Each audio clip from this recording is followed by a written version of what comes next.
오늘 아침 꼭 알아볼 뉴스들 키워드로 알아봅니다. 김 박사의 오늘의 키워드 김대호 박사님 모셨습니다. 박사님 안녕하세요. 네, 안녕하세요.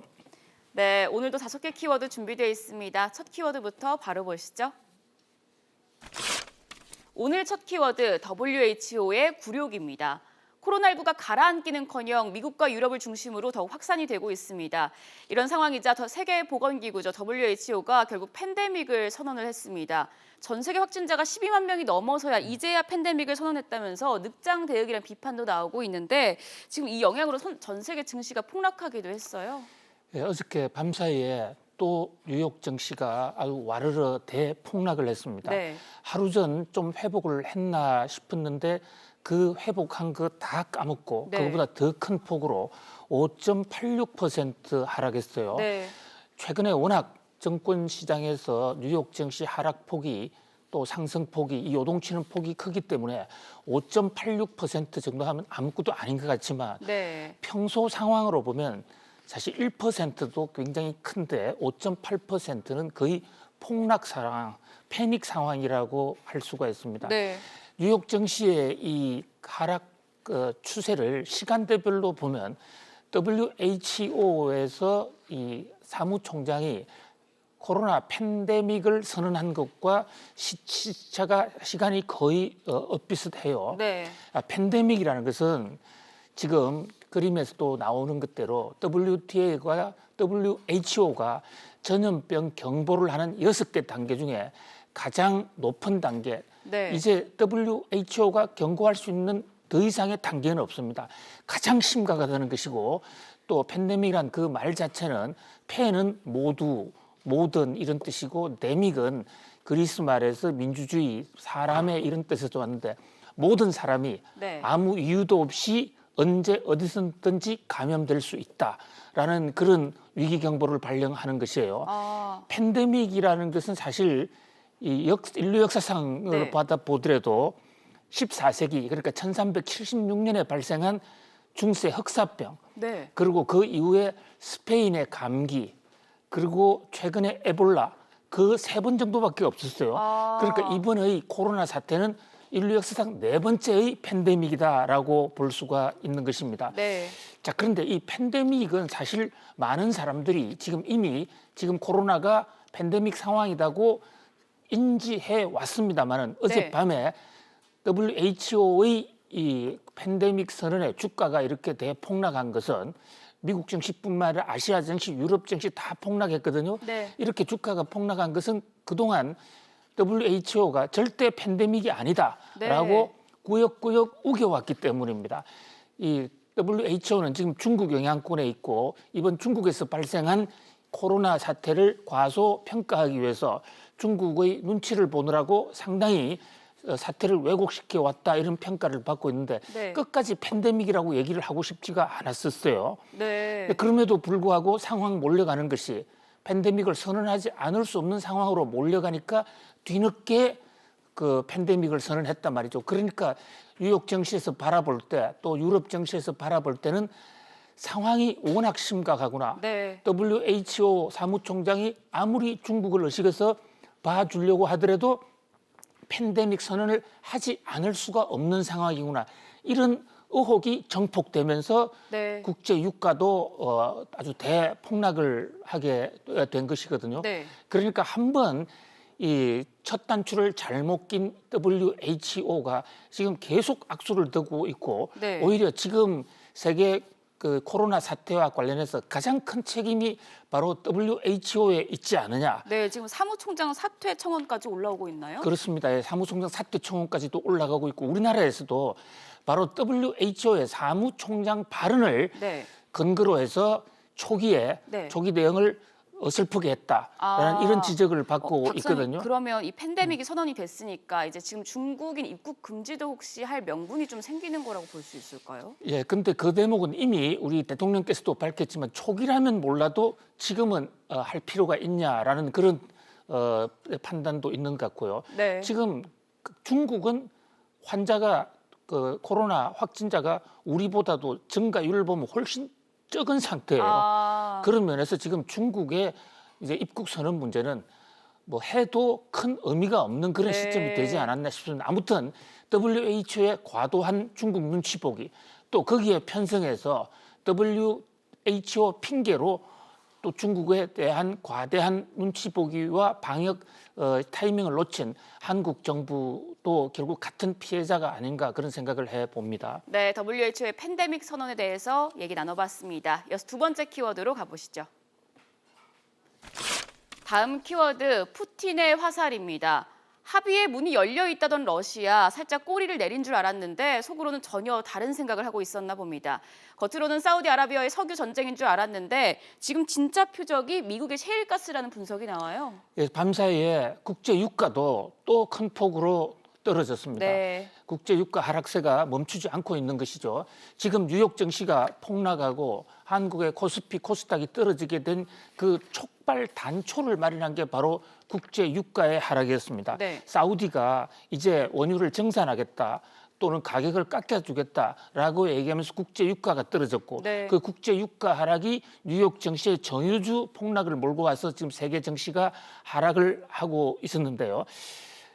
하루 전만 해도 이제 러시아의 노박 이 에너지 장관이 사우디와 우리는 협의를 할 문은 열려 있다라고 얘기를 했습니다. 물론 문은 열려 있는 것 같아요. 그러나 세계의 지금 국제 유가 전문가들의 한결같은 분석에 따르면 근본적으로 푸틴 러시아 대통령이 이 사태를 주도하고 있고 네. 또 그 목표는 사우디가 아니라 러시아의 타겟은 미국이다. 네. 최근에 지금 미국과 러시아 관계가 썩 좋지 않아요. 네. 특히 베네수엘라 사태를 둘러싸고 두 나라가 지금 첨예하게 대립하고 있죠. 특히 최근에는 러시아가 이 가스를 좀 더 팔기 위해서 유럽 지역에 가스관을 건설하려고 했는데 거기 미국의 반대로 뜻을 이루지 못한 적이 있습니다. 네. 바로 이 대목에 대해서 푸틴 대통령이 지금 분기탱천하고 있고 미국에 대한 보복을 여러 차례 다짐을 해왔는데요. 네. 최근에 지금 이 국제 유가가 그 하락을 하게 되면 감산을 하게 되면 그러니까 러시아와 사우디가 국제 유가 감산을 해서 국제 유가를 좀 끌어올려주면 그 네. 이익은 미국의 셰일가스 업체들한테만 돌아간다는 것입니다. 아, 그러니까 미국의 셰일가스는 이 안반층에서 파내는 거기 때문에 단가가 높습니다. 네. 그래서 국제 유가의 단가가 이 감산을 통해서 단가를 올리면 결국은 미국의 셰일가스만 도와주는 것이다. 그 국제 유가의 좀 가격 경쟁력을 높이려고 지금 가격을 낮추는 거라고 볼 수가 있을까요? 그러니까 미국의 셰일가스가 더 이상 생산하지 못하도록 네. 가격을 높인다는 겁니다. 네. 현재 지금 셰일가스의 그 생산 단가 적정 이번 포인트가 약 40달러, 배럴당 40달러 정도로 이렇게 보여요. 네. 그런데 러시아와 사우디가 만약에 정산을 계속해서 네. 원유를 계속 정산해서 저 가격이 20달러 또는 10달러로 내려가면 네. 도저히 미국은 가격 경쟁력을 맞출 수가 없기 때문에 네. 그때는 미국의 셰일가스가 도산할 것이다. 이 점을 노려서 지금 단기적으로는 좀 러시아와 사우디도 어렵지만 네. 국제 유가를 더 떨어뜨리는 것이 푸틴의 전략이다 이런 얘기입니다. 아. 현재 지금 주목을 끌고 있는 것은 4월 1일부터 산유량을 대폭 늘리기로 하고 있거든요. 네. 러시아도 그렇고 사우디도 그렇습니다. 그 4월 1일 이전까지 트럼프 대통령과 러시아의 빈 살만 그 사우디의 빈 살만 또 러시아의 푸틴 대통령 이 3자 간의 네. 국제 원유 패권을 둘러싼 이 싸움이 진정되지 않는다면 네. 국제 유가 하락세가 좀 더 길어질 수도 있다는 그런 우려가 정폭이 되고 있습니다. 네, 계속해서 세 번째 키워드로 넘어가 보겠습니다. 세 번째 키워드, 마스크 고문입니다. 코로나19로부터 국민들의 건강을 지켜야 할 마스크가 오히려 국민들을 힘들게 하고 있습니다. 마스크 중복 판매 확인 시스템이 어제 오전 내내 먹통이고 또 마스크 재고 앱을 믿고 약국에 간 분들도 번번이 허탕을 치는 경우도 있다고 하네요. 이 코로나 사태 속에서 우리 국민들은 마스크 고문을 참 크게 지금 당하고 있는 그런 안타까운 형국인데요. 네. 어저께 처음으로 이제 약국에서 오부제를 시행한 데 이어서 전산 시스템을 가동했거든요. 네. 중복 구매를 전산으로 차단할 수 있고 또 앱을 통해서 사전에 확인할 수 있으면 국민들의 불편이 좀 없어지지 않겠냐 이랬는데 현실은 전반대였습니다. 네.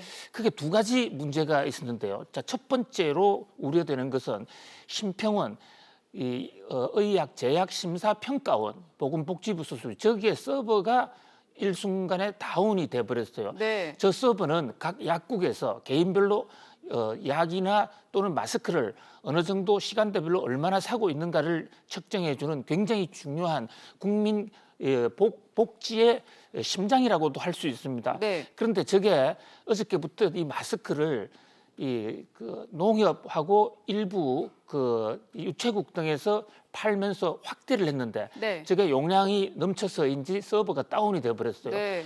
그러니까 저게 다운된 상태에서는 약국에서도 제대로 법대로 팔 수가 없는 것입니다. 한마디로 완전히 마비가 된 것이죠. 또 앱도 각 약국의 재고 상황을 정확히 파악을 해서 시간대별로 여유 있는 곳과 살 수 있는 곳, 살 수 없는 곳을 알려준다고 그러는데 네. 거꾸로 작동을 하거나 오작동을 해서 국민들의 지금 불편이 상당히 가중이 됐거든요. 네. 이 개발사들은 아직 개발이 안 됐다 해서 앱 지연에 대한 우려를 전달을 했는데 한 신문 보도에 따르면 벤처부의 박영선 장관이 강행을 하라 해서 무리한 지시를 했다 해서 지금 박영선 장관을 질타하고 있는 상황입니다. 네. 아무튼 이 마스크를 둘러싼 이 대란, 정부의 어설픈 관리, 그로 인한 국민들의 불편이 언제까지나 계속될 것인지 참으로 안타깝기 짝이 없습니다. 네, 마스크 대란 언제까지 이어질지 걱정이 됩니다. 계속해서 네 번째 키워드 보도록 하겠습니다. 네 번째 키워드는 추경 전쟁입니다. 지난 2일 당정 협의를 거쳐 11조 7천억 원 규모의 추경안이 국회에 제출이 됐었죠. 그런데 이미 제출된 추경안에 대해서 여당 위주로 증액이 거론되고 있습니다. 그런데 야당에서는 지금 총선을 앞둔 선심성 추경을 좀 제외하겠다 이런 비판이 일고 있어요. 예, 지금 국회에서 추경 심의를 아주 뜨겁게 하고 있습니다. 네. 국무총리를 비롯한 거의 전 강요가 국회에 나와서 국회의원들과 설전을 주고받고 있는데요. 이 와중에서 이 여당의 당정청 그러니까 민주당과 청와대 등이 추경 정액을 검토하고 있다라는 그런 소리가 나오고 있습니다. 국회 네. 심의하고는 별도로 여당에서 이번에 만든 이 추경 정부의 편성안이 11조 7천억인데 네. 그것의 심의도 끝나지 않았는데 더 대폭 늘리겠다. 지금 이런 얘기들 그래픽에 나오죠. 이낙연 전 총리 또 현 총리인 정세균 총리 등이 지금 이런 주장을 하고 있고 당정 측에서 사실상 합의가 됐다는 얘기까지 나오고 있거든요. 네. 제가 이 국회의 추경 예산 편성 과정을 쭉 이렇게 챙겨와 보면서 네. 정부가 만든 그 추경안을 확정도 되기 전에 국회 심의 과정에서 한 번 더 늘리는 거 네. 이것은 단 한 번도 없었던 사상 유례가 없는 일입니다. 추경은 보통 예산이라는 것은 국민의 세금이기 때문에 그것을 심의 과정에서 좀 깎거나 보완하는 수는 있어도 네. 오히려 늘린다는 논의를 하는 것 자체가 굉장히 이례적인 현상인데요. 네. 물론 좋게 보면 그만큼 지금 사태가 엄중하다. 그래서 추경을 좀 더 늘려서 국민적인 고통을 줄여주고 우리 경제를 빨리 활성화시켜야 되겠다는 그런 그 선한 뜻을 이해를 하지 못하는 바는 아닙니다만은 네. 그러나 지금 중대한 착각이 하나 있습니다. 추경을 하면 과연 경제가 좋아질까라는 대목입니다. 현재 여러 가지의 학술적 논문 결과를 놓고 보더라도 추경에 긍정적인 효과가 분명히 있습니다. 네. 그러나 부정적인 효과가 더 크기 때문에 결과적으로는 추경 때문에 경제가 망했다라는 주장도 많이 있거든요. 네. 더더군다나 이 추경은 그냥 하늘에서 돈을 끌어오는 것은 아닙니다. 지금 더더군다나 우리는 지금 재정이 적자인 상태에서 적자에서 추경을 끌어오면 주가가 떨어집니다. 네. 또 기업들의 자금 사정이 어려워집니다. 국민들의 부채 부담이 높아집니다. 그런데 추경은 물론이고 지금 재난 수당까지도 1인당 100만 원씩 논의를 하고 있습니다만은 네. 경제 현실과 정통 경제학의 어떤 방향과는 너무도 어긋나 있다라는 점에서 참 안타까운 일이 아닐 수가 없습니다. 네. 아무튼 이 추경을 이 코로나 문제를 대책을 둘러싼 올바른 방향으로 경제 대책을 풀어나가야 될 것으로 보인다. 미국의 경우에는 지금 추경을 한다기보다는 세금을 깎아주는 네. 지금 피해 당한 업체에 또 피해 당한 사람한테 직접적으로 세금을 깎아주는 게 훨씬 더 효과적인 것이 아닐까 그런 생각을 한번 해봅니다. 네, 추경 관련 소식까지 알아봤습니다. 3월 10일 목요일입니다. 오늘의 마지막 키워드 함께 보시죠. 마지막 키워드는 거리로 나간 부동산입니다.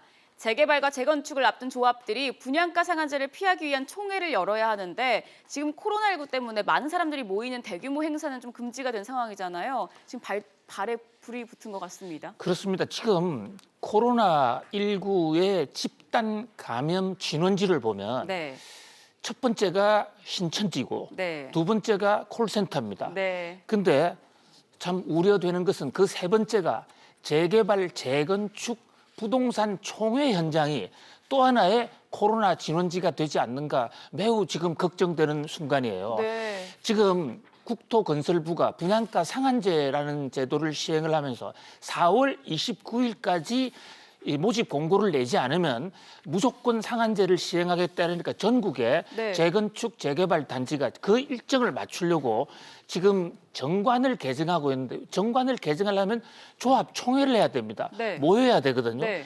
그런데 모이면 또 코로나 확산의 우려가 있다는 것이죠. 네. 그래서 어저께 재개발 재건축 많은 단체들이 정부에 정식으로 청원을 냈습니다. 지금 코로나 사태가 심각한 만큼 4월 29일이라는 분양가 상한제 시한을 좀 연기하자.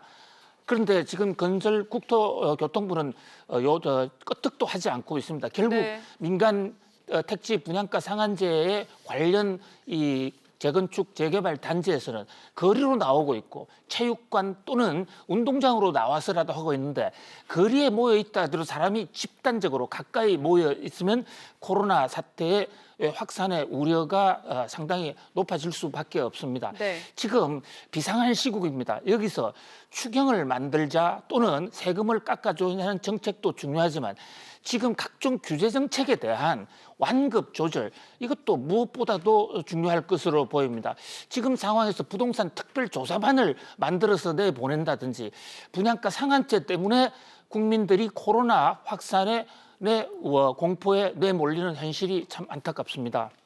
네, 오늘 주요 뉴스 키워드 다시 한번 짚어봅니다. WHO의 굴욕, 푸틴의 화살, 마스크 고문, 추경 전쟁, 거리로 나간 부동산까지 알아봤습니다. 박사님 오늘 말씀 감사합니다.